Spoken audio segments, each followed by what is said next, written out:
tidak menghargai. Ada FKUD di sini. Dan ini udah 2 kali Pak Prof. Ya.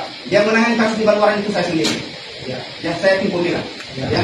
Dan itu sudah diputus hukuman itu 7 bulan. Ya. Dan saya katakan saat hari ini, untuk ini mungkin kami menghargai dalam hal perdamaian. Kami memaafkan. Proses hukum tetap kita lanjutkan. Besok kami laporkan di Polda. Itu aja titik. Itu aja pada titik. Nanti proses administrasi untuk melakukan perusahaan tidak ada hak hukum tersebut. Karena kami juga butuh keadilan. Untuk kepastian hukum.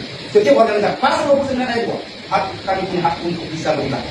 Mohon maaf, bagi saya katakan Menteri Agama Profesor Dr. Nasaruddin Umar adalah menteri yang intoleran, menteri yang rasis, dan menteri yang tidak adil. Kenapa? Karena Anda menolak menempatkan wakil-wakil agama-agama di kementerian Anda, khususnya di struktur kementerian, di staf khusus maupun staf menteri. Bahkan di pejabat struktural eselon 1 saya tidak dapati orang Kristen. Itu sebabnya saya anggap Anda rasis, Anda intoleran, dan tidak adil. Kalau Anda tidak rubah setelah ini Pak Menteri, saya minta supaya Pak Prabowo menggantikan Anda. Saya minta Menteri Agama diganti. Diganti dengan Menteri Agama, walaupun dari Islam tidak masalah, kami terima asal yang berjiwa toleran, yang tidak rasis, dan yang berkeadilan. Tapi kalau Pak Menteri Agama sekarang, Pak Profesor Dr. Nasaruddin Umar, mau menerima usulan saya, reformasi Pak, birokrasi di Kementerian Agama RI, reformasi Pak, belum terlambat. Dan itu Anda berarti mengakomodir pendapat rakyat seperti saya ini Pak. Jadi saya minta tolong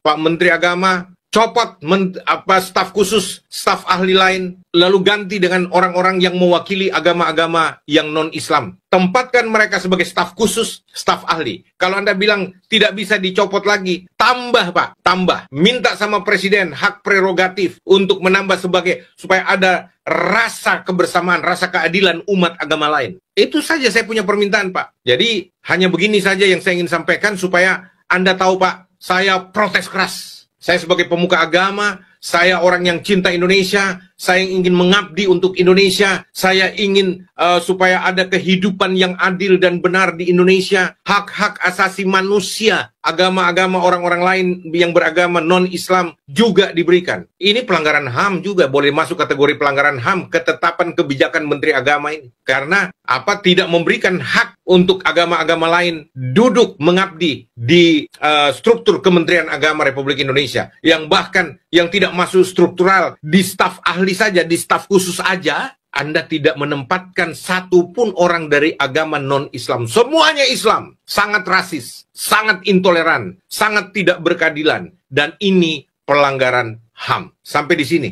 untuk sekedar masukan. Kiranya Pak Menteri dengan kerendahan hati menerima usulan rakyat kecil ini. Dan semua saudara-saudaraku Islam, saya mencintai Anda, saya mengasihi Anda. Semua agama, saya menghormati, toleran kepada Anda semua. Saya ingin kita bersama, bersatu, membangun negeri kita tercinta, Indonesia. Tuhan memberkati kita semua.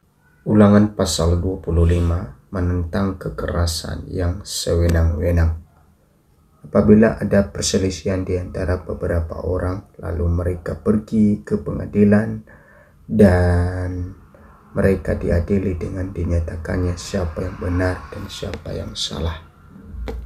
Maka jika orang yang bersalah itu layak dipukul, haruslah hakim menyuruh dia meniarap dan menyuruh orang memukuli dia di depannya dengan sejumlah dera setimpal dengan kesalahannya.